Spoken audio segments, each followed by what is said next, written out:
We should probably get started. Yeah, I was going to say, do y'all have an intro or have we just been contributing to this podcast?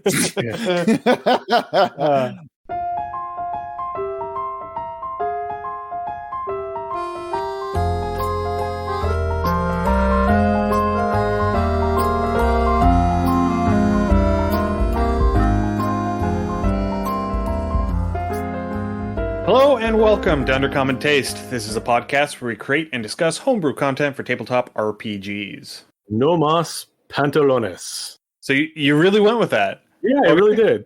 Okay. I'm Ian Woodworth. I'm joined by my co-host James Daly, and today we have special guest Rob Hilferty from Worldbuild With Us, back for another visit. Welcome. Hello, gentlemen. Always a pleasure to be on here with you.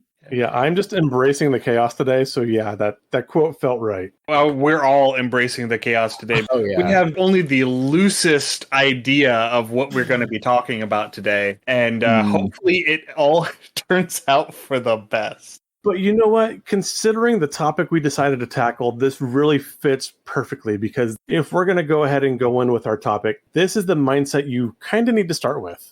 I actually completely agree with you there, yeah. Except with a single caveat in which, actually, I'm going to steal this from you. Today's topic, as I understand it, as the napkin that I received as an invitation to the podcast would suggest, we're talking about world building today. Yes. Is that correct? We are indeed talking about world building. And now, before we get too far into this, Rob, why don't you introduce yourself in case we have listeners who haven't heard you on the show before, to see why we invited you on to talk about world building. First of all, that's impossible. I was already on episode 100 with y'all, so everyone should know me at this point. But if you don't, my name is Rob Hilferty. I am one of the co-creators and co-hosts of Worldbuild With Us, a podcast where we create fantastical worlds with prompts from our listeners. We also do interviews, and Ian has been on our show a couple of times for like a guest host spot. All of those episodes are phenomenal. So if you want to come check out our podcast, I would recommend you search for Worldbuild With Us, or you can go to our website, worldbuildwithus.com, where we've got all that good stuff. We also just started doing a YouTube channel. So if that's the easiest way for you to go on there, you can go to YouTube and type up Worldbuild With Us. And I'm sure that you'll find something related to us somewhere within the search bar. So that's where I would recommend finding us first and foremost. Good deal. Yeah. And you guys just recently celebrated episode 200. Absolutely. Huzzah. Yeah. So congratulations on that. Yeah, we've been at this for almost 4 years now. Wow. And, for a while, it really felt like a one-man band type situation. But recently I've been going back I started a master's program, and my co-hosts have really picked it up, and I feel so supported and loved. Like, I missed an episode for the first time in 4 years. We've put out an episode every week, and I missed one, and it felt awful. But I also felt so supported because I knew and I trusted my co-host to absolutely knock it out of the park. And of course they did. So it is really weird, like when you switch up that recording schedule, and you have that week where you have that free week, either you've pre-planned it or whatever, and it's like, there's something I should be doing. Yeah. What did I forget? Yeah. Oh, yeah. I mean, I think that because we pre-record some of our episodes, I'm able to go on like vacation and stuff like that. Like I spent a month away from the thing, and we had a backlog built up. So that I think is easier for me, just because it's like, I recorded 3 times this week. And so I know that I'm good for a couple of weeks to go. But yeah, no, that feeling of when you stop, it's like, oh man, I feel like it's like, that you're doing something wrong and you haven't been caught yet. So yeah, I definitely understand that. Yeah. All right. So let's go ahead and get started. Yeah, I was going to say, in the beginning, the world was shapeless and void. We've already started, Ian, you fool. We've been on this without you. Apparently. So if we're going to get into this, right, I love world building. World building is obviously something that I enjoy, that I think enriches worlds, enriches narratives in a way that I think is really important. And oftentimes, so I'm going to do a couple of things. First of all, I always start with a central premise, right? What excites you about the world? What excites you about the story that you're trying to tell here, right? That's where you have to start, because all great stories start that way. Oh, I want to tell a story about people who ride and tame dragons. Cool, no problem. What does that world look like? Start from there. Start with the central premise. This is what a friend of the show, and yours actually, one C.R. Rowanson, Clark Rowanson, would say is the seed crystal. Yes. And so shout out to C.R. Rowanson. Go check out his book on magic systems. If you haven't already, it's really, really good. He's also known as the Magic Engineer on YouTube. But that is where I would start. Start with an idea. And you have to figure out, what is your world building servicing, right? Are you writing a novel? That's completely different if you are building a world for running a role-playing game, right? From my experience, and because of the podcast that I'm on, I'm probably going to start by talking about what it means to world build from a role-playing game perspective first, unless you guys want to chime in here and fight me on this. No, that's... No, we are TTRPG, so I mean, that's what we do. I kind of assumed, but I don't know, man, especially when it comes to role-playing games.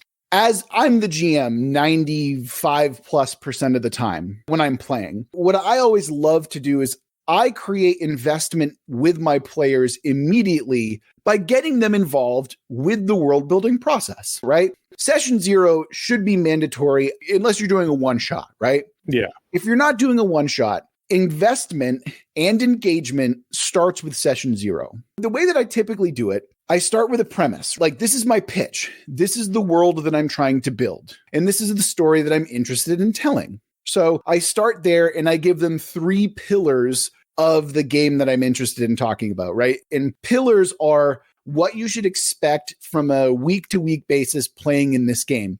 They should be evocative.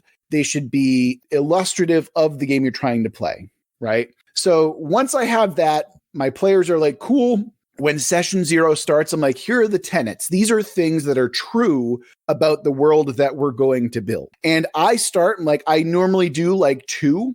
But then what I would ask is my players all share something that's true about the world. And we go in a fun little circle, or maybe not a circle, but it's all good. But that's how I start, right? Tell me something that's true about this world. Because what you're doing when you do that, you've already expressed what you want to talk about, what you want to do by the pitch, by the concept. And then what you're doing when you add in the players is you hear what they're interested in talking about. You hear what they're interested in doing, what they're engaging with. And all of a sudden, if you have a player who's like, hey, I want, like baronies to be a thing, and I want there to be like a nobility, and I want to be part of that, right? You're hearing that, oh, these people want nobility. They want a role-playing game side, right? And now all of a sudden, when the baronies come up, that player is like, oh, I added this. I did this to the world. And they're engaged. They're invested, and it's on them. And you should be creative and flexible enough to absorb all of these ideas and create a fleshed out world. And obviously, it's not like you're going to go through these tenets that people want to add and then everything's good. No, there has to be a process to it where you're like, okay, what questions do we have? Once the tenets are out there, then you start shaping the world. That's where it starts. And that's where I'm going to start. I want to hear what you guys have to say in here because, man, oh, I need some water after all that.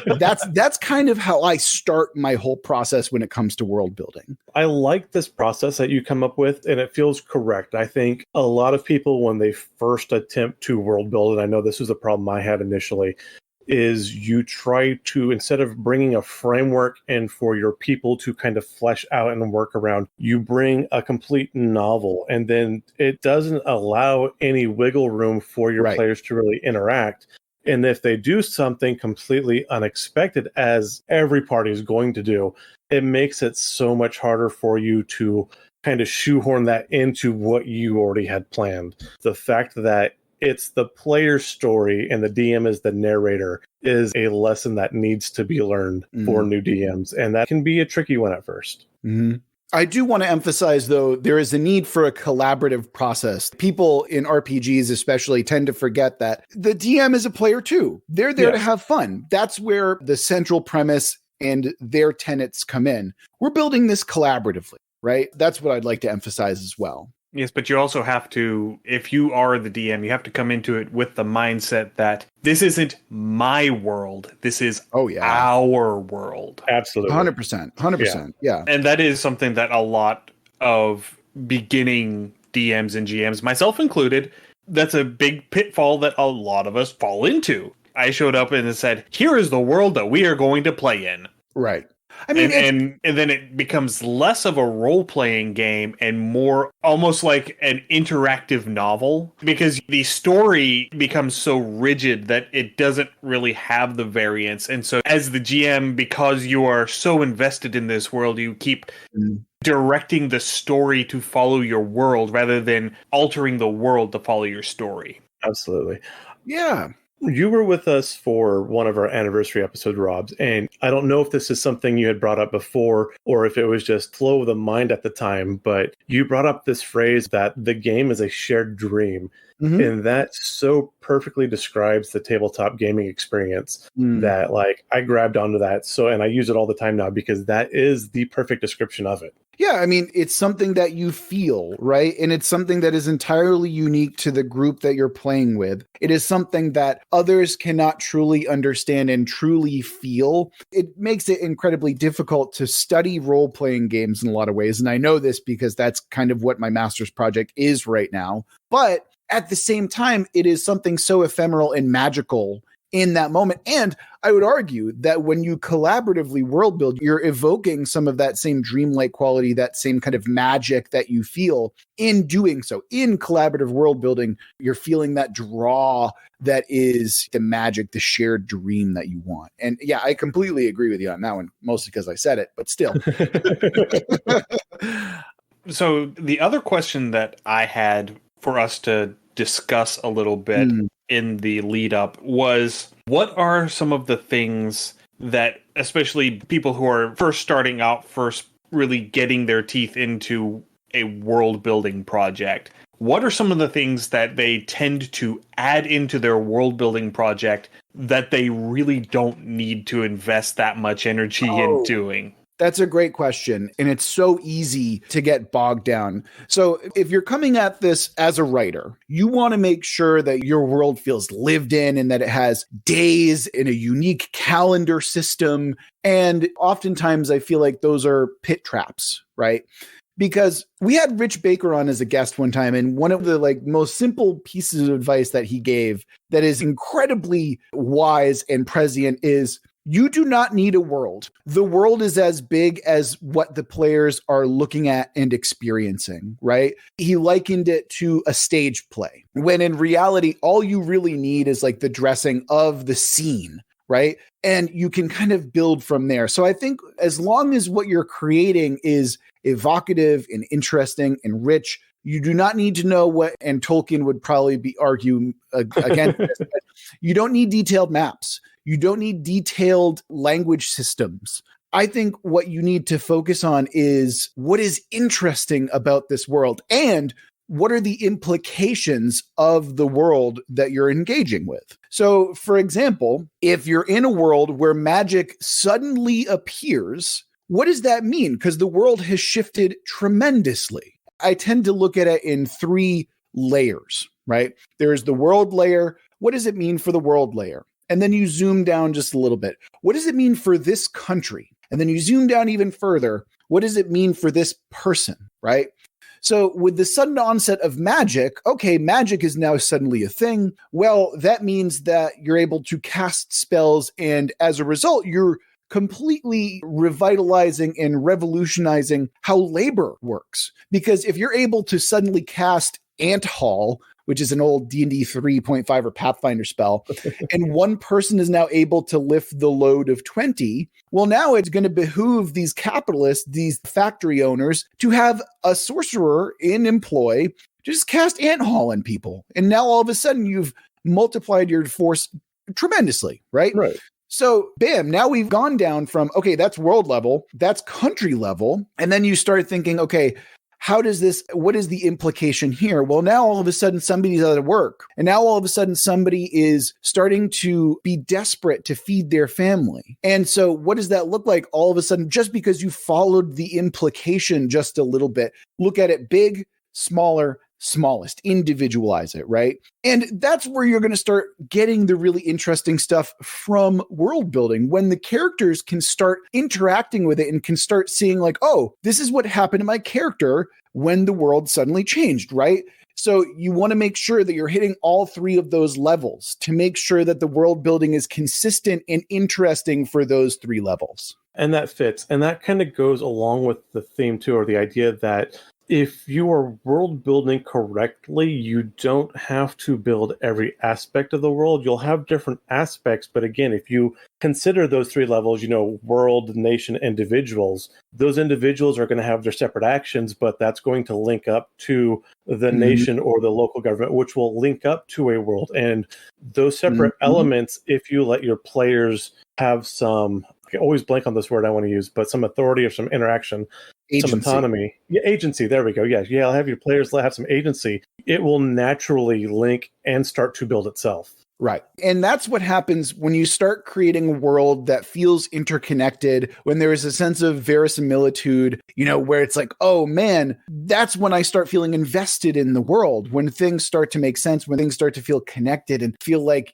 I have agency over the world. And especially in role-playing games, right? I think that there is not enough emphasis on when players do things, there should be consequences. And I mean that for good and for ill. When players do things, the GM should spend some time to be like, oh, damn, that dragon that you killed, now all of a sudden X, Y, and Z happens, right? Like now that's kind of freed up some trade. And now show the implication of the world, show that it's a living world, and show that what you do in it matters, right? But absolutely. That's world building overall. That's more just like a good GM tip, I think, overall. Yeah. But I think that to the grander point, it does connect overall. Well, I was just going to build onto that because, if you're killing this dragon, yes, you're going to be potentially making it a safer location and allowing more trade to happen and all of that.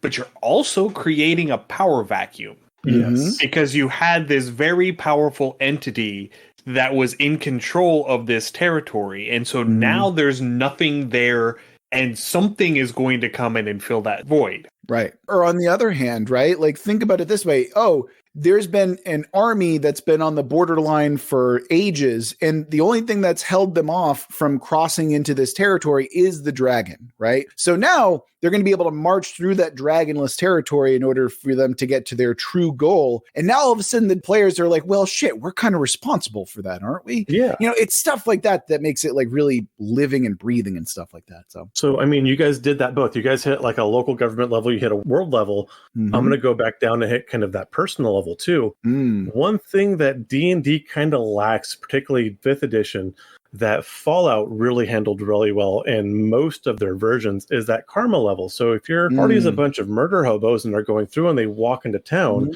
you should have that reputation, and people are going to be kind of wary because they're going to have heard of you before they've met you. Likewise, if you are serving a local government or a crown, or you're generally helping people, you're going to be more of that local hero, so they're going to be happier to see your party members. And so that personal reputation should affect and reflect on your character. Right. And I think what's important when we look at this from a world building perspective, if you're looking at these 3 layers, right, you're able to start extremely small or extremely broad. I think that, James, you suggesting that starting loose being very important. Yeah, absolutely. Right. Because if you want to start small, if you want to start in a very traditional role-playing game style, and, like you're very focused on just the village of Hamlet, right? And then you want to expand upon that, you can absolutely do that. Or you can start incredibly broad in terms of, well, I want a sci-fi world, right? I want a sci-fi world and I want these elements in it. And then you have to take that and you have to dig down a little bit just to kind of get there, right? And I think that as long as you're able to stay loose, and as long as you're driven by something that you find really interesting, and as long as you're able to understand what makes it interesting by interrogating those 3 levels, and there's probably more. There's probably like a 4th level that I'm not really taking into account, but for all intents and purposes here, rule of 3s, let's just do it that way, right? Right. I mean, if you wanted to throw a 4th level in there, I would probably put like a local or a community level between nation and individual. That's where I would subdivide it if we wanted to put another one in. But yeah, I mean, I think that going world, nation, individual works. That works. Yeah. I'd also consider like a deity level as well. So if you're dealing with the divine in any way. Especially if you're going to be going off-world, if your setting is something like Planescape or Spelljammer where you have multiple worlds, then you would probably want a broader beyond the world view as well, because then you're going to be figuring out how this planet interacts with other planets around it. Right. Oh, yeah. See, when I mean the world, that also encompasses multi-worlds, right? Or different planes of existence, right? Because ultimately what you want to focus on is how does the tenet that you're creating, the thing that you're interested in introducing, how does it affect it on a world stage, right? So, for example, if we're kind of taking it this way, if you want to introduce multiple gods, for example, or let's stick to the sci-fi thing, right? James, give me a tenet that would apply to a sci-fi world. So we're gonna bang this out real quick, right? Okay. The central premise that I have is we're making a space opera with multiple systems, right? Give me something that you'd want to engage in within this world itself. First contact.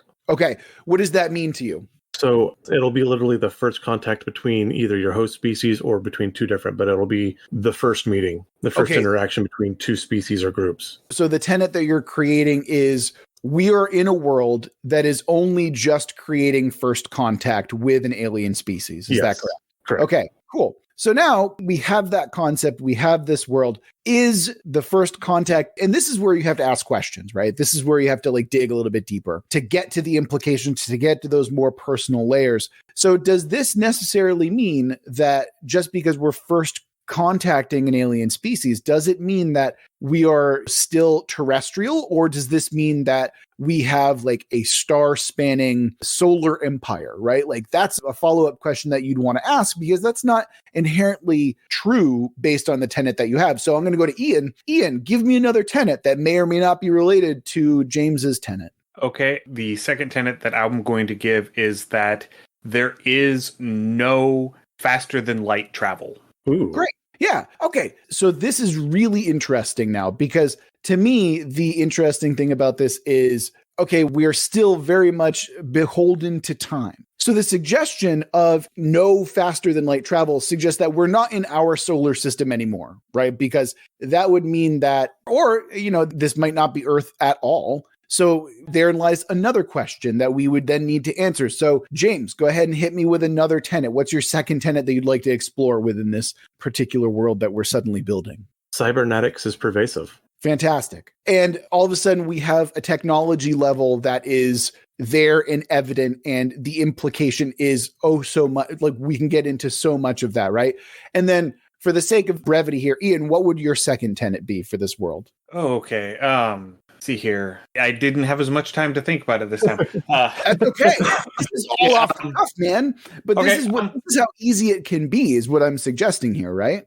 Spacecraft are piloted by artificial intelligence. Bam. There we go. Okay. So we've got a world where we have cybernetics, we have first contact just occurred. And so with that second tenet that Ian kind of introduced, there is now an assumption that the AI pilot is the first thing that made contact with the aliens, right? Because they're the scouts on the edge of this empire. They're the ones who are reaching out into the edges of the solar system. So that's a fairly easy thing that you can kind of make an assumption about, right? Is that the first contact is not with human beings, but with an AI. So, what are the implications there? What does that look like? So one of you tell me, what's the implications involved with AI being the first contacted folks? Well, because it is an AI, whether it is the invading forces ship that has AI or the local forces ship that has AI, or even both, what you end up with is you are going to have an interaction that is going to be heavily based on logic as opposed to emotion. Yes. So you're going to end up having a lot more opportunity for discourse and or threat assessment rather than having a shoot first, ask questions later response. Sure. And what we've done now, you've already suggested that there's a conflict when, that wasn't there already. And that's what I love, is that all of a sudden you start creating these ideas. You're like, well, you start answering the questions there. And what does that mean? Oh man, okay, there's probably a conflict then, right? And if there is a conflict, it's more logic based. It's less about feelings and stuff like that. Now let's pull that back just a little bit. Let's rope in another tenet. Let's bring in James's idea. Okay, we've got cybernetics being prevalent. So if we want to take in cybernetics and we want to talk about uncaring, unfeeling, all of a sudden you can tie those together, and those AIs are probably piloted or at least semi-controlled by heavily cybernetic people, right? So now there's another layer, and what you're adding is a personal layer to that. So now what I'm expecting is there are people who are on the edges of our solar empire in this particular thing who they need to be more cybernetic to, one, survive, and two, to explore these reaches without being incredibly lonely. Right. So now all of a sudden we're creating worlds, we're creating implications. We had a basic premise, a very basic premise. And by creating 4 tenets and by kind of talking about them and answering those questions, by interrogating those things, all of a sudden we're getting a feeling, and all of a sudden we're creating a world. And frankly, that is all you need to start. Right. Yeah.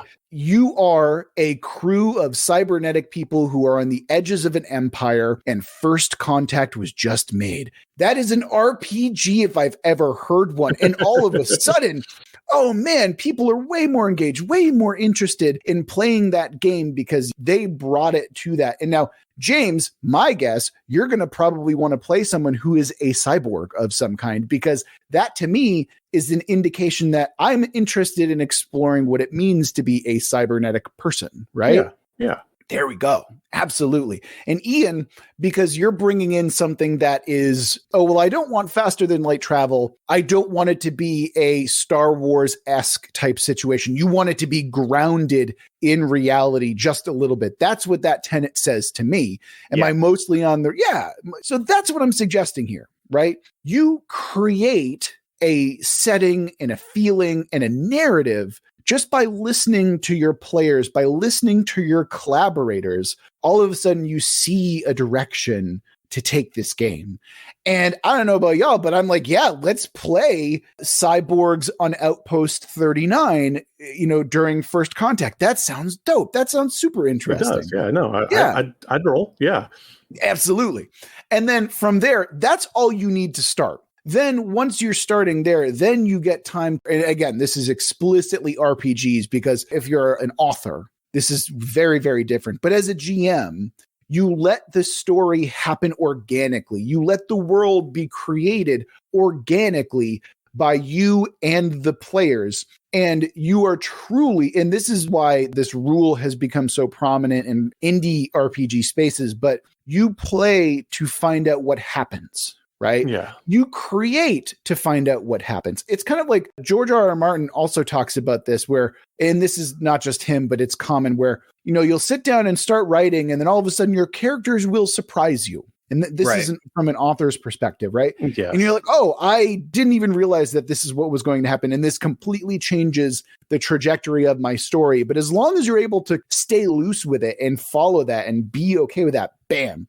Investment, engagement, stuff that you really, really want to pull out of players. And that is why this method and why organic world building is so important to really flesh out interesting worlds. And that's another place where solo journaling RPGs can really help you develop those muscles. Oh, yeah. Because, one of the games that I played recently was Anamnesis by Sam Lee. We had her on a while back. Mm-hmm. And the prompt that I had at the beginning, I had a very clear picture in my head of the way that the story was going to progress from this prompt. And then as I started flipping cards and I realized what my character was actually doing in response to those cards, I realized that no, this whole thing has shifted in a completely different direction. Mm-hmm. And it turned out to be a much different story than what I had intended at the beginning. Absolutely. Yeah. That is something that I think is really important. What I like to highlight in this is, in fact, your mindset. Your commitment to the game was to see what happens and to figure out what happens. It's not like you're like, well, I want this to happen. I've come to a foregone conclusion about what the narrative should look like. No, you're like, no, let's see what happens. Oh, wait, this is completely different because all of a sudden I'm seeing it differently. As long as you're opening yourself up to that, that's perfect. That's what you want to do, man. Yeah, and I agree. And you said this doesn't really count with writing as more for RPGs, but as you stated with George R.R. Martin, the other author I know that really did this was Tom Harris. He wrote Silence of the Lambs and Hannibal. He talked about the same when he wrote Hannibal, that he let his characters go and he wasn't expecting the book to go the direction it did while he was writing it. But that very much does make the story more compelling because you can have foreshadowing and stuff like that, but the book's not predictable, or the story is not predictable. And so you are more likely to be engaged and caught by surprise by things, because as an author, if you're not fully aware what's going to happen, neither will your readers be. Exactly. Right. And it feels so much less shoehorned when, oh, well, this just feels like a Deus Ex Machina. This doesn't feel like what the character would actually do. If you follow what the characters are actually going to do and, sub in character for player or player character, like that's basically the same thing, right? Like it feels more organic, feels more interesting by doing it that way, for sure. Right. Yeah. Another thing that I would really, because we're talking about authorship here, right? And if you find yourself feeling constricted, you're like, oh, I don't know if I can really engage that way. I don't know if I can really let go of the narrative that I have in my head. What I would suggest to people like that is embrace chaos. Chaos, woohoo. Yeah, exactly. If you're going to do something like that, I would honestly just start with a half story or a half created skeleton. And what I mean by this is one of my favorite games that I've played recently. I ran a modified version of City of Mists because I've always been enamored by the game Houses of the Blooded, right? By John Wick. Not that one. So it is a game where you play the nobility of this ancient house, right? And it's not about, I'm going to go fight dragons. I'm not going to go and fight in wars. I'm not going to go fight the bandits. No, you have adventurers and soldiers to do that. What your job is to make sure that your house's reputation is maintained. Your job is to ensure that you have a financially profitable arrangement with the people and organizations around you.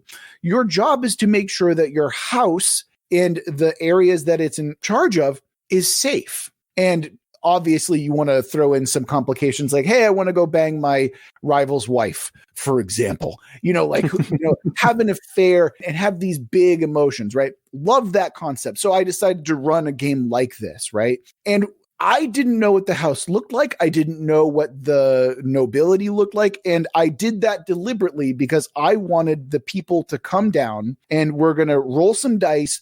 And this is what the lands, and I chose an arbitrary spot on a map. And I said, this is where your house is located. And I did it on a hex map. Everyone's going to roll a die that has random terrain on it. And you're going to tell me something about one of the adjacent hexes. And what happened, just through sheer luck of the dice, is somehow we ended up being surrounded half of it by swamp. Right? Which is just like, okay, this is not what I expected at all. And they embraced that. My players were like, wait, we're surrounded by swamp. So we're probably poisoners, right? We're probably some weirdo backwoods people. And we have a bad reputation for being poisoners because of all the stuff that is native to our swamp. And from there, their noble house was created, right? May We Bloom Eternal was suddenly their house because they had a flower that represented their house, and that flower was extremely poisonous. And all of a sudden, they had a bad reputation with the king because the previous king had died due to sudden poisoning. And was it their fault? Hey, that's what we're going to find out in the game. But if I had told them, you're part of the lands and they look like this and they're that, then they wouldn't have been nearly as engaged. And I wouldn't have been so shocked to see what happened and how it literally bloomed organically. And from that, once they had an idea of what their lands looked like and who they were as people, they suddenly felt like they could see themselves better than if I had just given them some kind of pre-made setting. No, I love that. And stop me if you think I'm wrong, but a great way for someone to exercise prompts like that, or kind of using those prompts for word building, look at something like Mad Libs, where you have generally the rough framework of a story, but there's so much stuff for the person to fill in, whether they know what it is or not. Hey, give me a noun, give me an adverb, whatever that is, and it can change what that story is or how it turns just by what the other person inputs. And for me, world building really should be very much like a Mad Lib because it does make it so much more flexible. Sure. I mean, what we do when we role play, as much as I believe that it's also collective dreaming, we're also playing pretend with each other, right? We're creating, like, if you want to break it down to a very reductivist standpoint, that's effectively what we're doing, right? We're doing a lot more than that, but on another level, we're doing something that is so innate to human nature. Like, children play pretend all the time because they want to tell stories, because they want to make sense of the world around them. That's what world building is. That's what, when we sit down at a table to play a game with one another, we're trying to figure out what stories we want to explore and what stories we want to tell each other. And that's what world building is too. How do we express that through world building? Well, God, there's so many ways that we can do that, right? I mean, let's take some of the examples, right? Let's look at Narnia. What are they trying to say about the world? Well, it may or may not have a Christian message to it somewhere in there, right? But that's still something that they want to explore by engaging. Or if you want to talk about, and I know that Tolkien hated allegory, but you cannot help but look at the stories of Lord of the Rings and not see allegorical worlds and peoples that are happening within there. And even if they are by pure happenstance, they're still evocative of the themes of the day of Tolkien. Yes, absolutely. Yes. So even if you're mostly interested, you're like, I don't really care about politics. I don't really want to explore that idea. Cool. No problem. You're still going to be fighting an evil baron. You're still going to be fighting an evil necromancer. You're still going to be fighting a dragon, right? Even if it's bare bones, basic nonsense, those things have implications. Those narrative archetypes and hooks still exist. And if you're not engaged, well, your other players might be, your GM might be, and they might hang on to something that you said. And all of a sudden that dragon, guess what? That's now a stand-in for, I mean, let's be real. Dragons just stand in for massive capitalists at this point, or massive privileged folks at this point. So that's an easy thing to do, right? You get to explore the implications of what you may or may not be interested in on a very basic level, right? Yeah. I mean, there's Joseph Campbell. He was a psychiatrist, and he has like the archetypes and the allegories and stuff like that. And I mean, if you have the time and you want to delve into that kind of things, his work, and he has films and books, can be absolutely fascinating, because he says that there are basically, I think it was 12 basic stories that all of humankind tells and repeats, and it's just these plug and play stand-ins. Yeah, he's kind of an interesting guy too. I think that at one point he's kind of like a Nazi sympathizer. Oh, I was unaware. Yeah, it's weird. It's weird. But yeah, there is the hero's journey, which is another thing. And then he also draws on the hero of 1,000 faces as well. There are those archetypes. He's very much a Jungian archetypal type guy. And I have my issues with Jung, and I think that, okay, this is not going to turn into an English degree podcast, I swear. So I'm going to move on from that conversation. Fair enough. But look at those things and explore them to your heart's content. That's what I'll say about that. Right. All right. So we did a little exercise, and we created the bare bones of a sci-fi world that we could play in. I would like to take a minute and try to do a snapshot of this setting that we have created, the snapshot of where this game is going to begin. Because we have established that it is a first contact, but we haven't really established anything else surrounding it. Correct. So I would like to try and establish sort of here is where the party begins. This is where the scene opens. Sure. Opening credits are rolling, and we watching our characters in the opening scene before the first ping on the computer. Ian, that's phenomenal. I love that idea. I would love to shamelessly shill from my own podcast, if you don't mind.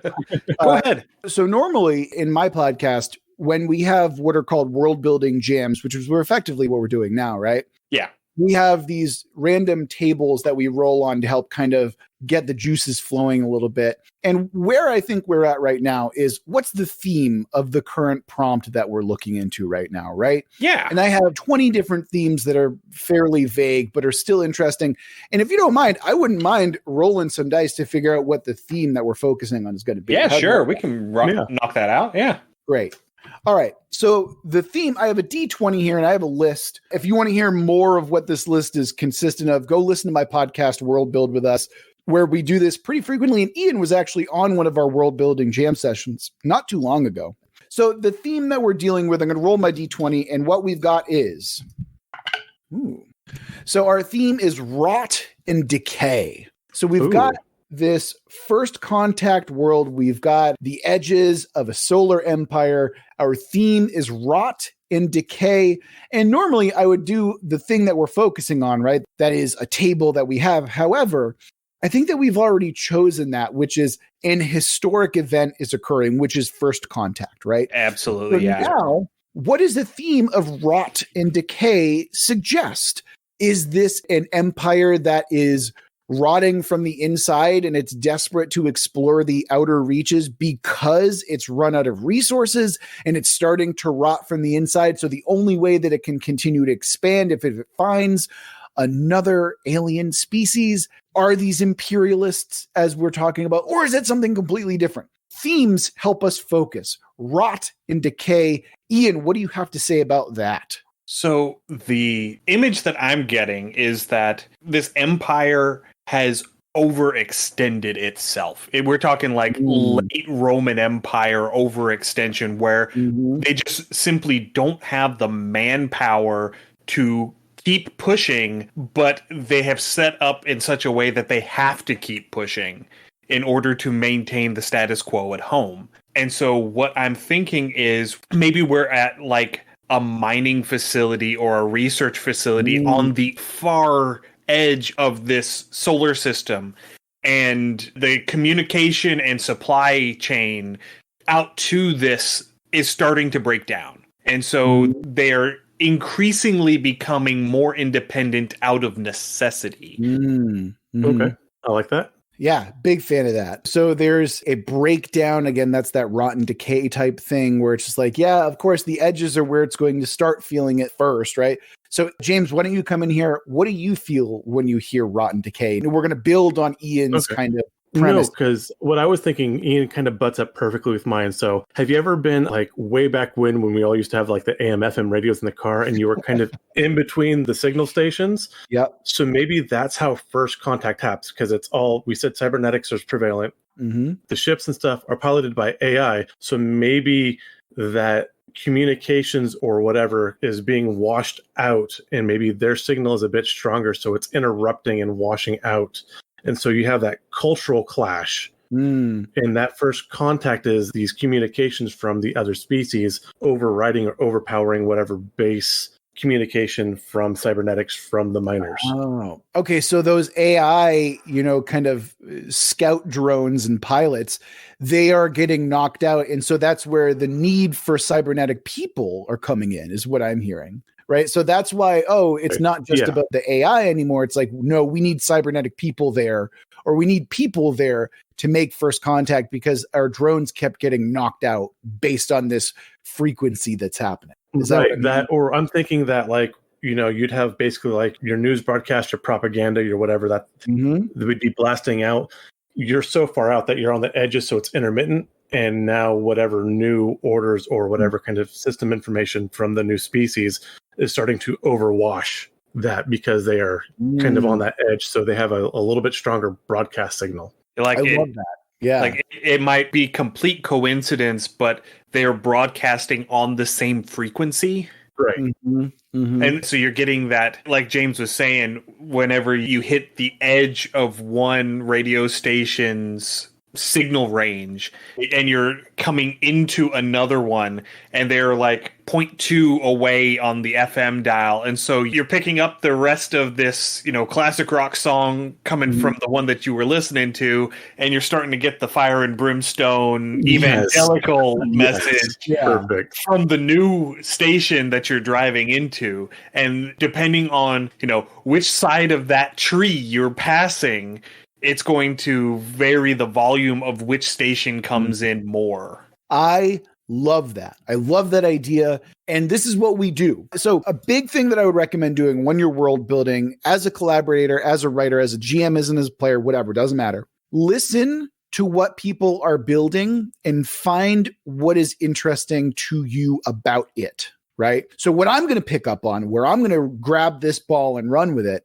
I love the idea that all of a sudden this alien signal is swallowing Imperial signals. So my question to you would be, what happens when the outskirt societies no longer get Imperial signals? What gets lost? And then this is where we can take it and make it personal. How does it affect people on an individual level when the static becomes so great that you can no longer hear your solar empire? Well, to me, what would end up happening is these frontier settlements, they're just going to drop off communications. The interior is going to lose communication entirely with the peripheral.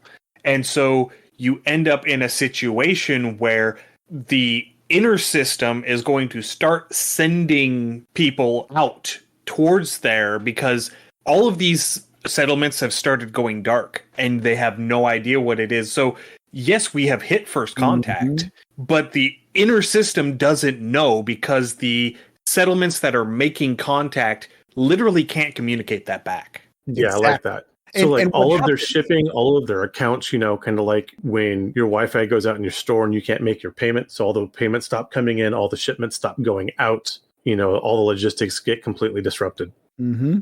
And let's take that a step further. Let's zoom out a little bit. Let's take it to a national level, right, on the scale that we're working with. How does the Empire respond to this? At best, right, it's technology being blinked out. At worst, to them, it's civil war, or it's an act of war.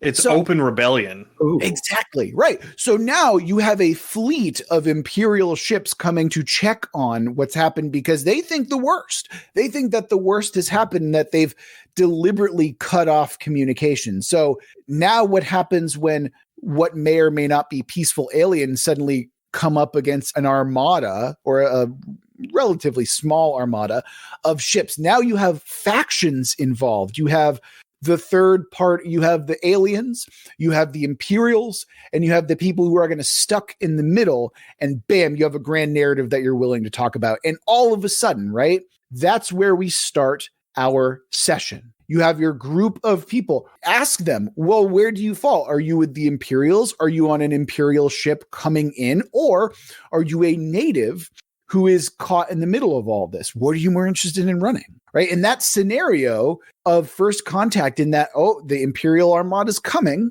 bam, you've got so many hooks and opportunities to start a scene in either one of those things. You can, honestly, you could probably do this as two separate startups, right? Have a one shot where you are Imperial cruiser people coming in and, we've lost contact. We got to make sure that we put down these rebels. And then the literal next episode, right? The next session that you run, you're running it from the perspective of people who are on this outpost colony, unaware that the Armada is coming, right? And now you have this beautiful, amazing, interesting story. And then when the Armada comes down, you ask your players, okay, which character do you want to play? Ooh, and nice. You organically build your group, and you organically build the story that way, right? Bam, there you go. You got it. Yeah. Whenever you started describing that, until you got to the, okay, pick your character, I would have done it the other way around. I would have started on the settlement, making the first contact, and then so that first character knows what's happening. They know why they've gone radio silent, and then make the character on the cruiser in the Armada coming in blind, because the player knows, but their character doesn't. Well, here's why I would do it the way that I did it. Let me justify myself just a little bit here, Ian. When you start with the Armada, when you start with the people who have less information, you get to have their zeal. You get to have, there's no meta knowledge of what's happening, right? Right. So you get the full force of Imperial zeal and might, right? And you get to create an interesting kind of portrayal of those characters. So they're not just monsters who are coming in to shoot shit. No, you're creating them as humans, or as people first. And then the reason that you switch is because It's a prequel where you unveil the mystery. Well, why did they go dark? Now you understand why. And then because you've humanized both sides, it makes it a lot more interesting to pick which one in this particular conflict you'd rather talk about or be, or effectively be, right? That's why I would do it that way. But I totally understand why you could do it either way. And if you were not going to offer the choice between which side you wanted to go, the way that I just stated it would be the way I would go. But because you added that caveat of, okay, which character do you want to play? Right. Then I think that your method works much better. Right. And that really is dependent on what kind of flavor of game you're interested in talking about. Because if you start with no choice and you do it the way that Ian would do it, it would become very easy to turn those Imperial Armada folks into cartoonish villains or bumbling buffoons who just don't know what they're talking about, right? Right. So, and mind you, that's a perfectly valid game to have. Is your empire bumbling and full of incompetent, like bloodthirsty, horrible bureaucrats? Yeah, that's an awesome game that I'd want to explore as well. But if you're more interested in like, oh, I want more nuance and more deep role play, you could do it either way, you know. But I would suggest a curveball. And a third zero session where you are a species, you've picked up some sort of weird resonance or disruption with your signal. And as you go to figure out what the cause is, you come across a government putting down some sort of civil war. And so now you're seeing the start of a civil war. So you've been, you're now coming at it from the alien side where you've been following this signal for so long. And all of a sudden you come to it and it is a barbarous act of war, right? Yeah, and it's not even a civil war. It's like kind of your fault. Yeah, that's really interesting. Not even necessarily a barbarous act of war, because what we are describing is a military response to a peripheral settlement going dark. Yeah. Exactly. On the assumption that they have entered into open rebellion. This could be just a very blatant one-sided slaughter. And so now this alien race has to decide, okay, are we just going to stand back and let them do their thing and not interfere? Or are we going to do the morally correct thing and defend the defenseless? Right. I want to pause here, right now. Look at the scenario that we have created in what, like 30 minutes to an hour? Yeah. Just by talking about it. And all of the implications, all of the information, all of this, like, oh my God, there's so much to explore here. And that is where the narrative picks up. Your job at that point is to explore the narrative, is to make interesting things happen so people are engaged and want to follow what happens next. And we've done that. And you're engaged, and I'm engaged, and bam, we're like, I want to know what happens next. And it's just that simple, guys. Yeah. I mean, that's all we need to get us started. If we want to go back and be like, well, how do the cybernetics work? What do the cybernetics look like? What do they do? Then we can start to answer those questions. Then when we're on the ground, when we're in our character's shoes, that's when we start to answer those questions. And that's when we get to explore all of those themes that you're interested in. And we managed to do all of that with 4 tenets and a theme. Yep. Yeah. And also a die roll, but like whatever, that's, that's fine too. Yeah. So that's how world building works, right? You can do what we did with any idea, with any concept, with any genre, with any whatever you want. If you want to run a superhero game, you can do the exact same thing that we did, right? You got to be curious. You have to listen to people and find the thing that you're interested in and then expand upon it. Easy, right? Yeah. No, that sounds great. I mean, honestly, I love these scenarios with you. I love these sessions with you because now I'm excited. I want to sit down and play this game. Yes. So this is what we do regularly over on my podcast, right? Where we will get a prompt from a listener and we will sit down and we will approach the prompt with tenets. Now, the fun thing is we approach it having no idea what our co-hosts will say. And so where the narrative comes from is making sure that all of our tenets work, all of our tenets fit together, and answering the questions that might be unanswered, right? And that's the beauty of it. You can go listen to our podcast. You can hear what we did over and over again. And we got some really great ones. Games that, like, on a weekly basis, I'm like, damn, I want to play in this game. Ian, like we did one with Ian recently where we had like 1920s magic plus cryptids plus like airships, and you can find what's interesting no matter what the prompt is, right? Yeah. And I would say that we did. Yeah, I would agree with that. Yeah. And if that episode has come out by the time this episode comes out, I will put a link to it in the show notes. I believe that it should have already. Excellent. I think so. Hold on. Quick Google search. Yeah. Okay, we're good. Yeah, it's in there. It actually came out a couple weeks ago, but yes. But this is what I'm talking about. World building is so much fucking fun. Do it with your friends. Have fun with it. And this is how you make really great games. You listen to people, you find what you're interested in, glom onto it, and you world build together. You world build with us, right? That's why I call it that. It's about building collaboratively, and God damn it, that's what we do. And it's great. That's what you should be doing too. Everyone, not just James and Ian. Yeah, they're going to do that too, obviously. But you guys listening to this podcast, you should do that too. Do it now. Yeah. Come on. I'm right here. Build me. That is. Yeah, I'm not going. Okay, I'm not going any further than that.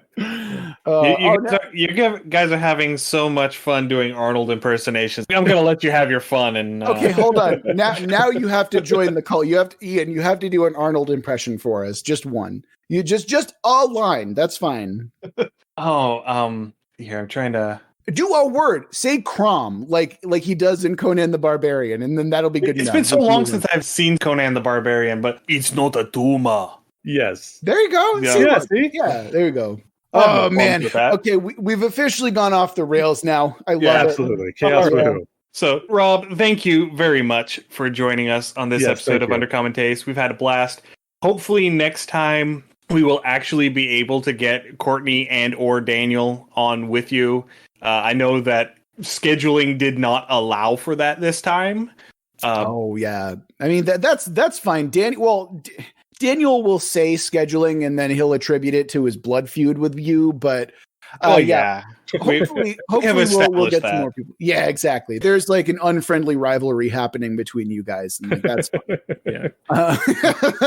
No, but honestly, it was an absolute blast to be on here. It was really great to chat with y'all. And we even did a little mini world building jam, which I thought was really fun. So yeah, thank you guys so much for having me. Yes, thank you again for coming on. And could you go ahead and plug your socials and stuff one more time? Oh, man, I feel like I've shilled enough here. But yeah, go to worldbuildwithus.com or just type in World Build With Us in the YouTube, in the Googles, wherever you want to go. And I'm sure that you'll be able to find us somewhere. World Build With Us is not a common search term, turns out. So you just find us there. We're on Patreon. We're on Twitter. Although, why? We have our own Discord. We have our YouTube channel, all that good stuff. Just go search for our name and you'll find us eventually. And that's pretty much it. Yeah, I think it's just inertia that has kept us on Twitter. Probably. The fact that we can't reach the critical mass to actually delete our accounts. I'm right there with you. Yeah. Although it's getting closer every day where I'm just like, I'm going to click that delete button or just like stop posting on there. You know what I mean? Yeah. Yeah. It's a hell of a website and a website of hell. Yeah, fair enough. Yeah. All right. Well, gentlemen, again, thank you so much for having me. Lovely being here. Yes, thank you again. And thank you, everyone, for listening today. If you want to get in touch with us, you can send us an email, undercommontaste@gmail.com.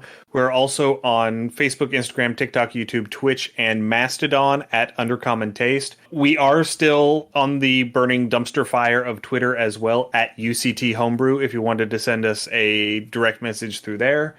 We also have a Patreon, patreon.com/undercommontaste. That's where our write-ups go. We have an itch store, undercommontaste.itch.io, where you can find our liminal horror adventure Beneath the Lake or my solo RPG Forever Home. Finally, we are on Discord as well. You can find a link to our Discord in the show notes, and we would love for you to come and chat with us. If you want to hear our other episodes with Rob or any of the other adventures we've taken, you can find our podcasts wherever you listen to podcasts. We're on Apple, Google, Spotify, iHeartRadio, Podbean. As always, please give us a rating and review. This helps increase our visibility and lets us know what kind of content you want to hear more of. Once more, thank you, Rob, for joining us. Stay safe, everyone, and we will see you in 2 weeks. Happy gaming. Thanks for joining us for another episode of Undercommon Taste. Our theme song is Massacre Ann, written and performed by Mary Kroll and used with permission.